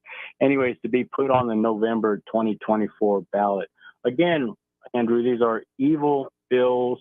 It's to maintain power for one party over another. And we've been getting signatures, myself and a couple friends, Sherry and Andy and many others, several others, and across our chaparral, both Santa Ana and Otero. A lot of people, Democrat, liberal, they call themselves liberal Democrats. They're surprised by these things that have been put in by their legislators who they voted for. Republicans are expected it, but they're completely still surprised. Some of them are surprised by what's taking place. And so people are up in fact, we've had many come and sign who are not registered voters, but they are up in alarm. And many coming from different backgrounds wanting to sign these. and are up in arms noticing that their parental rights are taken away and that it is a matter of power. So I just wanted to give you an update on what we're doing and try to set something up for you in the future too. Okay, sure thing. I mean, people talking about organizing efforts. So essentially, if I got you right here, that the path forward will be you missed a deadline for effectively today, but that there is still an avenue that you're all going to be trying to pursue for still the 2024 November election? Exactly. Yes, sir. Mm-hmm. Okay. Yeah. And that's to gather those 72,000, these ones that we've got, and the 72,000 we need. Like I said, we only had 10%, so that's like 15,000, 20,000 statewide. We do need, there was 14,000 for Donna Ana. There's about 4,000 needed for Otero. So now it's going to be half those numbers, around 2,000, over 2,000 for Otero, and then some 6,000, 6,000 for Donna Ana. Okay. So we'll be, All right, well, got you there. So, okay, keep an eye on that and what y'all are organizing with that. I'm sure we'll have a lot more conversation about these issues. And for anyone confused about what we're talking about here, of course, there were the Texas bills that were passed in basically the opposite direction, I would say. And so this is on the New Mexico side of things. So that's why this is a different and ongoing conversation. And this is also, you remind me too, it's probably similar to, you might have heard about the California bill, which is taking away parental rights again from Californians, parents there. And if children want to transition or whatever, the parents have no rights. The rights have been taken away from their parents to give any input. There's more to that bill, so off the cuff, though. Okay, well, fair enough. Well, I appreciate the point in the call. You have a good one there. Thank you. All right, with that, let's go ahead and take that next break. Right now, coming out of this break, we got more calls on the line, but if you want to get on the line, add your 2 cents, add your perspective, that number to call is, of course, 915-544-5876, 915-544-KTSM. Back after this break with more Talk El Paso here on News Radio 690 KTSM. Stay tuned.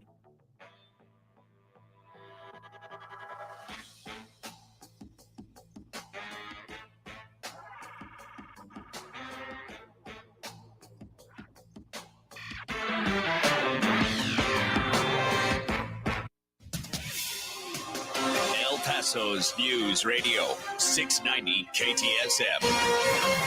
Hello, everyone. This is Robert Olguin with your KFOX 14 news update. El Paso police are responding to a shooting on US 54 and the I-10 interchange. All lanes were closed on US 54 West and Baisano near the Bridge of the Americas. Officials said the incident was reported at 2:16 this afternoon. Officials say it is being investigated as a shooting, and police say that one person was taken to the hospital with serious injuries. Another person has been detained for investigative purposes. A Las Cruces man was sentenced to 24 years in prison today for the deadly shooting of a man outside of a bar in 2019. A judge sentenced Adam Alexander Torres today. In March of 2023, a Las Cruces jury convicted Torres of second-degree murder and second-degree aggravated assault in the shooting death of Rogelio Baeza. Torres killed Baeza outside of the Halo bar in Las Cruces in June of 2019. This has been your KFOX 14 News Update. I'm Robert Olguin.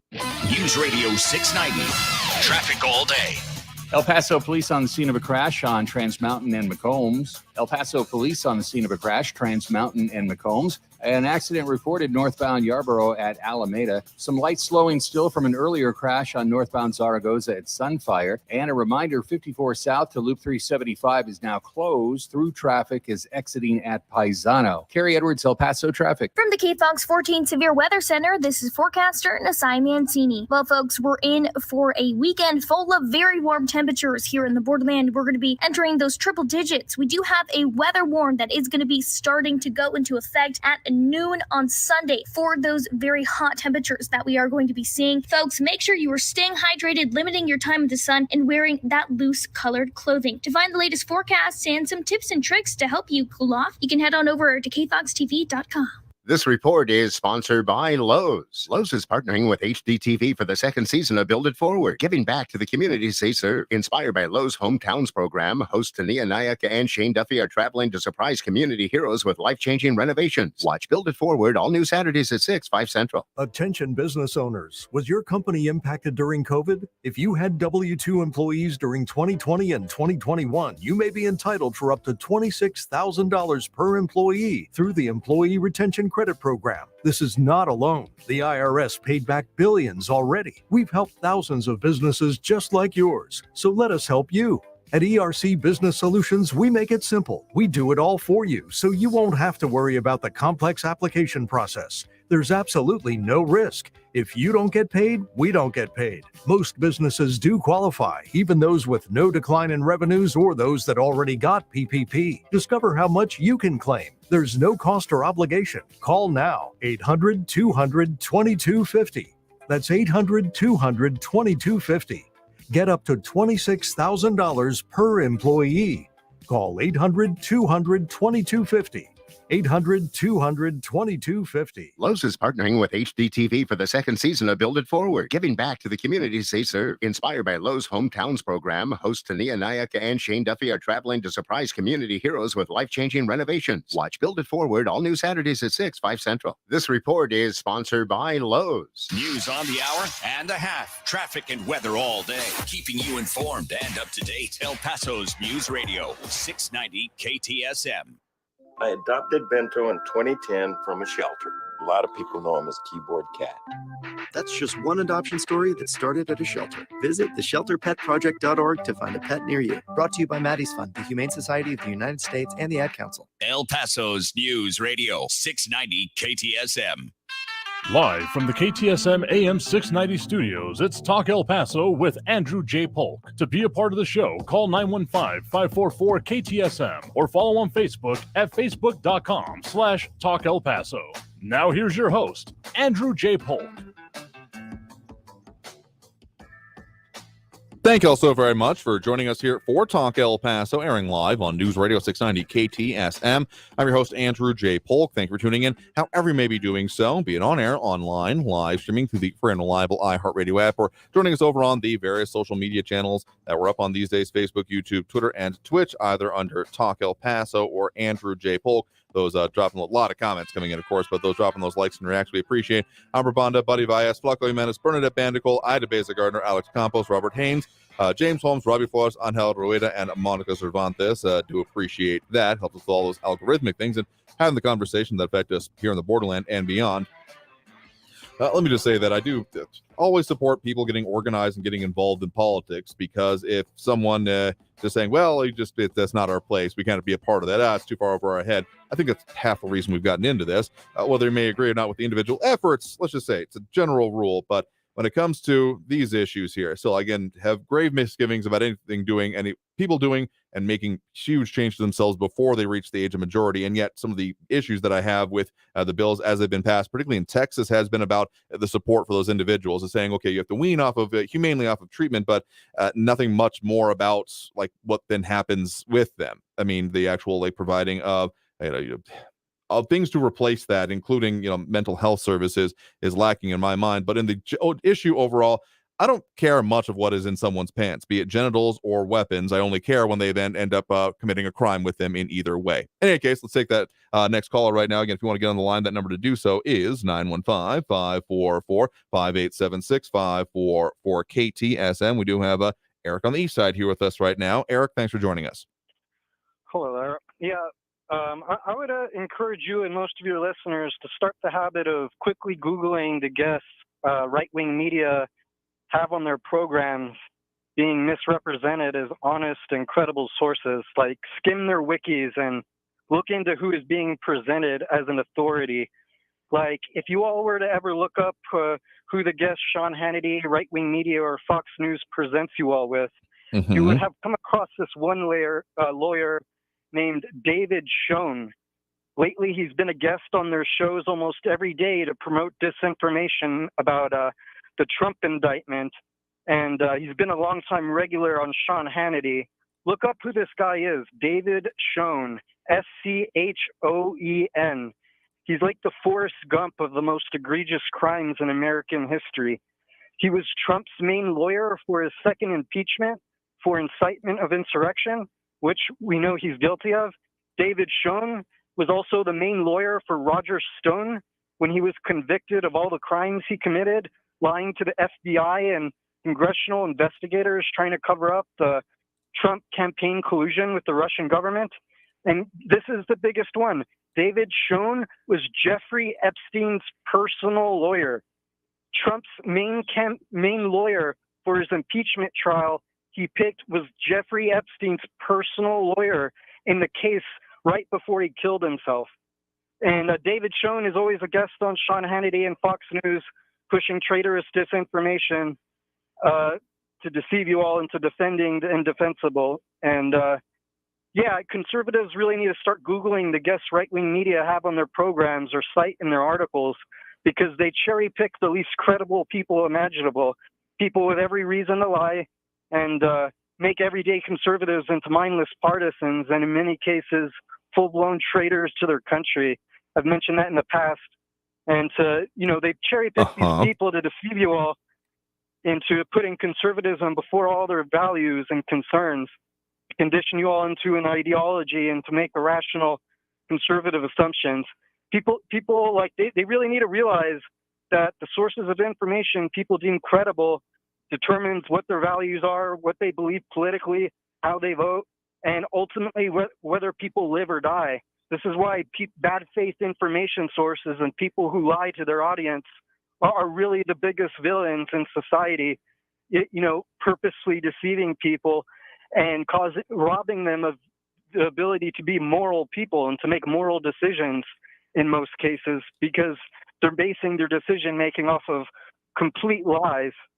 And, this is why I'm always talking about the credibility of information sources and conservatives' inability to distinguish credible sources, and how destructive bad faith sources are to the country and democracy and the lives of people in general.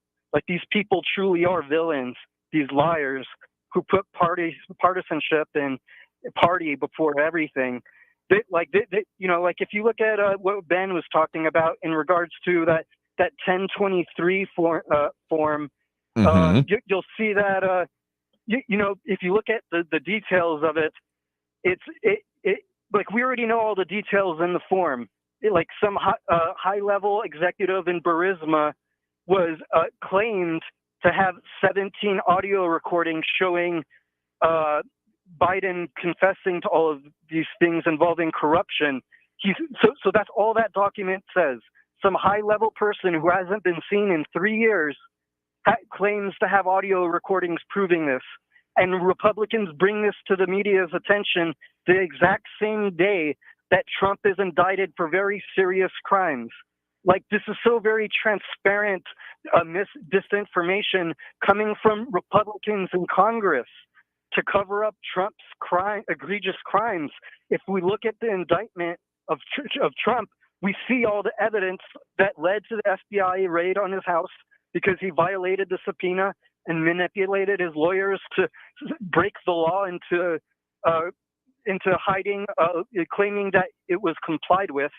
So it's really easy to tell which people haven't read the indictment and which ones are blindly repeating talking points from Republicans in Congress who are promoting traitorous lies, and people in right-wing media promoting traitorous lies to cover up Trump's criminality, just like they did with Trump, the impeachment here. The January 6th hearings. These same people promoted the exact same lies about those hearings to discourage right-wing people from looking at all the evidence presented in those hearings that proved Trump tried to overthrow the election and steal the election. These are traitorous lies, and you've perpetuated these yourself. Thought you were coming around to that part here, and don't think I missed the part a little bit earlier where you said, "Oh, where was it?" Because you got a lot going on there already. Of the accusing me of promoting and encouraging the very ideas that cause right-wing terrorism. So the accusation we've done a few times here of me supporting terrorism by saying that we take calls and talk with other people, but also the idea that I mean, I guess I've lost the thread there of how you think that me talking about issues, bringing up things, and also notably citing my sources on this. And sometimes you have something to say, particularly about our news partners at KFOX 14, which it ends up being more about the conglomerization of media than just about anything else. You don't have anything to actually say about the individual reporting or the stories we've talked about. And don't think I missed that when you did that with our former reporter with them, Stephania Seifert. But so yeah, don't think I've missed that part of this either. But okay, here's the question I want to point to you, and I'm not going to stand for a not answer on this. I've let you get away with that way too much here. Of the analysis that I did January 6th, what you're specifically accusing me of right now, when it comes to that, when it comes to my analysis of the outcomes possible from it from the congressional side of things, was that there was only two major ones, either contempt of Congress, which of course didn't end up being on the table because he never ended up actually testifying before, and probably the smartest things his lawyers ever did, as much as you're excoriating them otherwise, or a removal from office, which was also therefore a moot point. In that analysis, where was I wrong? That is your canned answer, and I've answered that question numerous. No, you haven't. So, okay, if you've answered this question before, then indulge us here for another damn second and actually answer one of the questions I've put forth. Where am I wrong in that? I pointed out that is your deflection, and you have And where am I wrong in that? false right-wing talking points. Where am I wrong in that, Eric? If it's a simple question that you've answered before, where am I wrong? I've already told you that those testimonies under oath made by Rudy Giuliani, Trump's campaign managers, his attorney generals, his lawyers were all made under oath, saying that he made up and promoted election fraud lies, and that proved that he tried to steal the election. Eric, it's a pretty simple question here. I get that you're going off on another talking point because you don't actually want to answer this question, but in the analysis of the penalties that could come out from the hearings and Congress, where am I wrong in the analysis? Where am I wrong that those were the only two real avenues? I already told you that the DOJ is going to be working with the evidence from those hearings that you refuse to ignore and say that I've refused to ignore. Okay. Okay. So yes, we're talking about then about the DOJ into an actual investigation, because again, from the congressional hearings of which you say that I have been sweeping under the rug, or among many, many other things, again, from the actual outcome of those, what were the penalties beyond what I have outlined? No, obviously, I know you're doing your traitorous shtick, defending Trump no matter what. How is this defending him, my dude? I am pointing out a point about the literal process we're talking about here. If you want more to happen to him, that's your prerogative. But if you cannot literally, okay, I'm going to answer this for you since you simply refuse to. I'm not wrong. If it was wrong, you think it would be pretty simple to point out where the analysis is incorrect here, but I'm not a particular supporter of the former president. Let's make this perfectly clear here. I think there's a lot of misunderstanding about the support that goes towards him. I mean, the whole basket of deplorables logic that you keep applying to this here, as if it's going to do something for you. Here's a hint. That's not how this is going to work. It's not how it's going to work out overall. And if you think that, well, we've tried it umpteen times over the previous 8 years at this point, probably when we get to the next election, it's totally going to work now. I got to tell you, you're probably sadly misinformed. This is not, I'm saying yeah, it's too strong. This is a look, it hasn't worked to this point. Trying to go over, well, he sucks so much, why would anyone support him? That's not a level of analysis that is going to change any of his supporters' minds at this point. You have to at least admit that much. But to the question that I'm actually asking you, and that you have, give you another one of the umpteen challenges I've given you to either quote me on this here. And I guess it's really easy to label someone, isn't saying, oh, well, you're a traitor, as you've literally just called me on this. And yet you literally cannot answer the question. So, my dude, here's the thing. I call you a troll because you don't actually care about the reasoning that other people put forth. You're very quick to, literally, there was an example last year when I was on way out of town to visit one of our sister stations, cousin offices, however you put that, out of town. Someone said, oh, hey, watch out for the speed traps. And you literally said, oh, so you're promoting criminal behavior? My dude, come on. If you actually care about these issues, which I think you do, but the way you're going about this is, I'm not sure which would be worse. If you are consciously trolling and trying to convince me that you aren't, which is not going to work, or if you're not even aware that you're using the exact tactics that someone uses to distract from the points, to distract from the ideas of what is going on here, that frankly, yeah, I don't think Trump has done himself any favors with this indictment, with the issues, as much as, control of records is an important thing.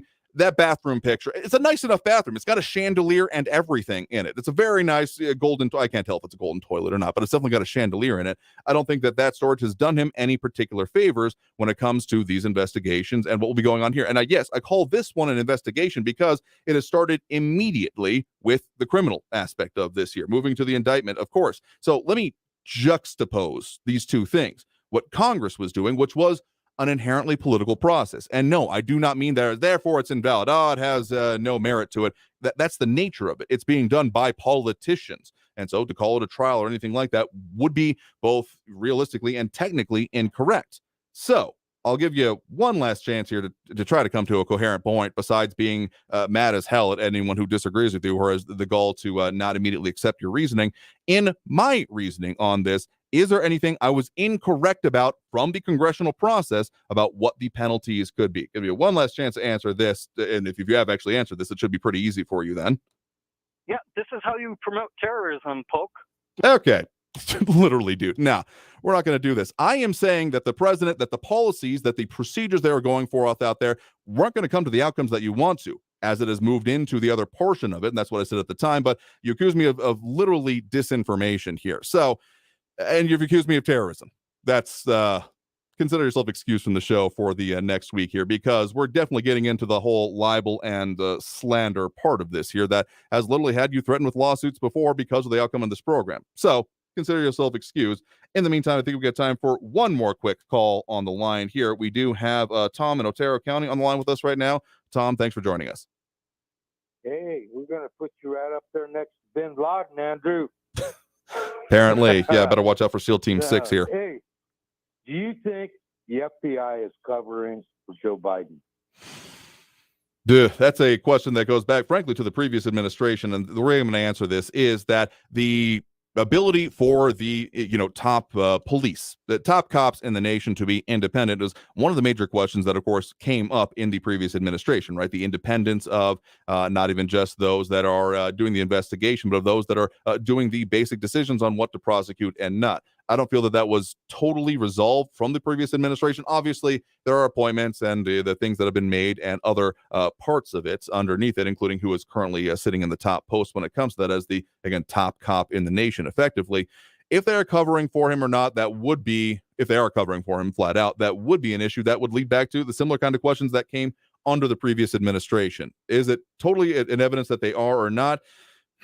I don't know. But what I will say is that, again, the investigation, except for basically what is being done in office, is not really, it's not really feasible, because I mean the same thing again that the former president experienced about not being able to held liable, culpable, etc. for things he did prior to his entrance into office, is it's not really a feature of how the presidency works. So maybe not as much covering for them. Are there further questions there that have frankly been there since the last administration? Yeah.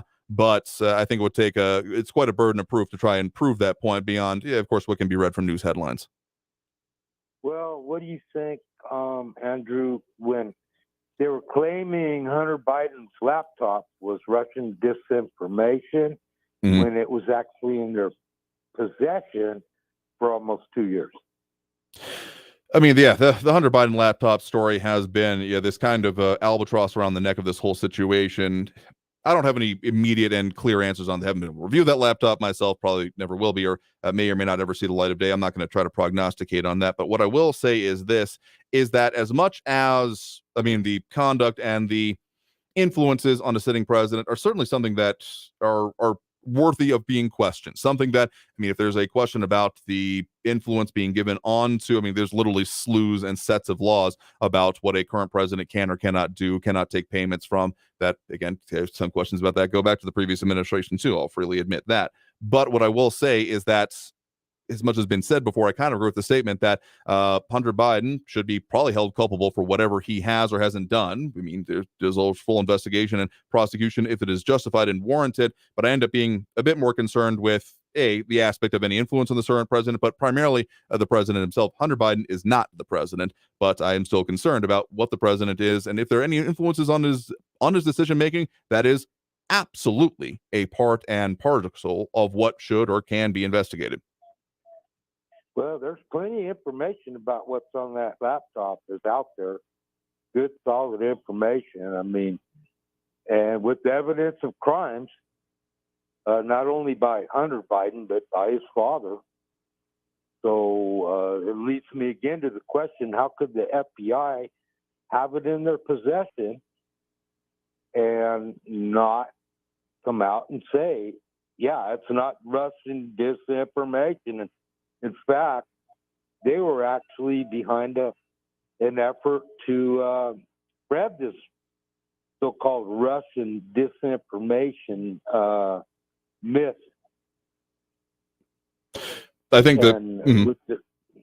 Yeah, go ahead. Yeah, sure thing. We'll tell you what, we're going to maybe right up against this break here. I'll just say this. I mean, with the other questions that are going on at the FBI and the just public distrust in public institutions, the distrust in the institutions by the public, better way to put it there, that it's not a good thing for it to be any smacking of this. So probably something that further deserves it. I'll just say it that way. Anyway, tell you, we got to take that last break right now in order to be able to come back. So stay tuned. More Talk El Paso after this break here on News Radio 690 KTSM. Traffic all day. News Radio 690.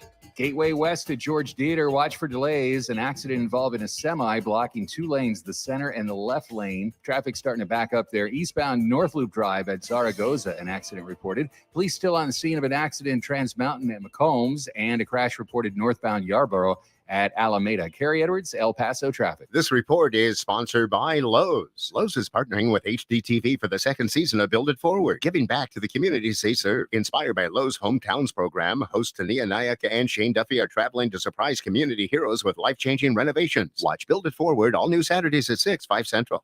Car crimes are on the rise. Protect yourself and your valuables this holiday season. When you park your car, always lock it down. Never leave keys in your vehicle. Never leave your windows down. Don't leave your valuables in plain sight, or you might return to a terrible sight. Try to park in well-lit areas. And most importantly, always lock it down. Brought to you by the Insurance Council of Texas and the Motor Vehicle Crime Prevention Authority. Learn more at lockitdowntx.com.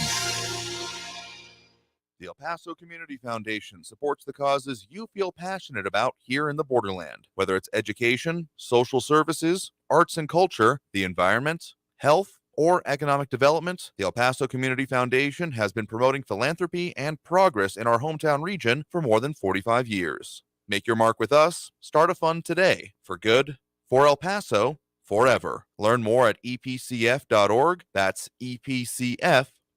Did you know that only 2 in 10 El Paso County students graduate with a bachelor's degree? By supporting Border Youth Athletic Association's mission of educational attainment, you will create a long-lasting impact in our students' lives. Your monthly donation enables 4th through 12th grade students access to after-school programs, providing a safe and healthy environment. BYAA engages and empowers El Paso's future through mentorship and leadership development. We believe every player who gets an education wins. Do you? Go to borderyouth.org and show your support for our youth today. News Radio 690 KTSM.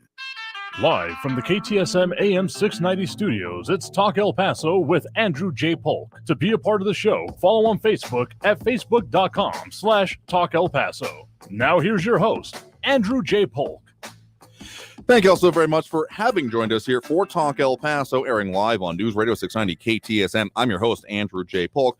I want to thank everyone that did tune in, call in, comment, participate in the show, if you're actually deciding and wanting to do so here, because we're going to want to talk about the things that are of importance here, but that anyone that disagrees with you happens to be effectively Satan, I really don't know what to do for you here. So we'll keep doing this as we do every Monday through Friday, but a couple of things I want to tell you about coming up for you on the show. Again, off Monday, we'll have replacement programming coming up on Tuesday. I'll also be out of the office here, taking kind of advantage of the extended weekend, but what we will have coming up for you is some new and different programming from some of the different aspects of it here, and we'll actually be having a 690 producer, Amber Banda, filling in on the anchor seat here for me in order to host that show, so still bringing you some of our previous great segments, and maybe beyond if we end up having any of those travel difficulties, but we got it planned out for you, so we'll be back for you as much as possible live, and of course taking the calls on Wednesday of next week. Current plan, subject to hopefully to run into those maybe jinxing myself any weather issues. But in the meantime, of course, coming up this weekend on the El Paso History Radio Show, talking with Chris Orwell, Executive Director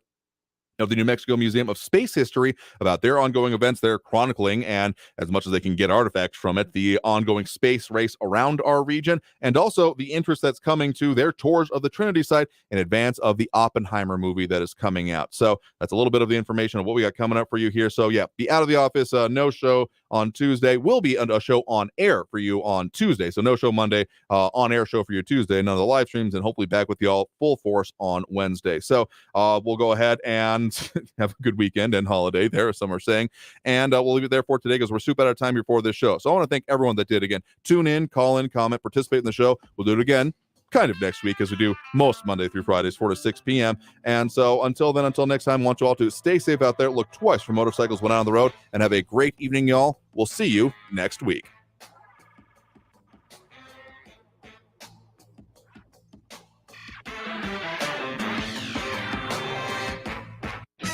Traffic all day. News Radio 690. Gateway west to George Dieter, watch for delays. An accident involving a semi blocking 2 lanes, the center and the left lane. Traffic starting to back up there. Eastbound North Loop Drive at Zaragoza, an accident reported. Police still on the scene of an accident in Trans Mountain at McCombs, and a crash reported northbound Yarborough at Alameda. Carrie Edwards, El Paso traffic. Portions of the following program were pre-recorded. News on the hour and a half. Traffic and weather all day. News Radio 690 is KTSM AM El Paso, an iHeart radio station. NBC News Radio, I'm Brian Shook.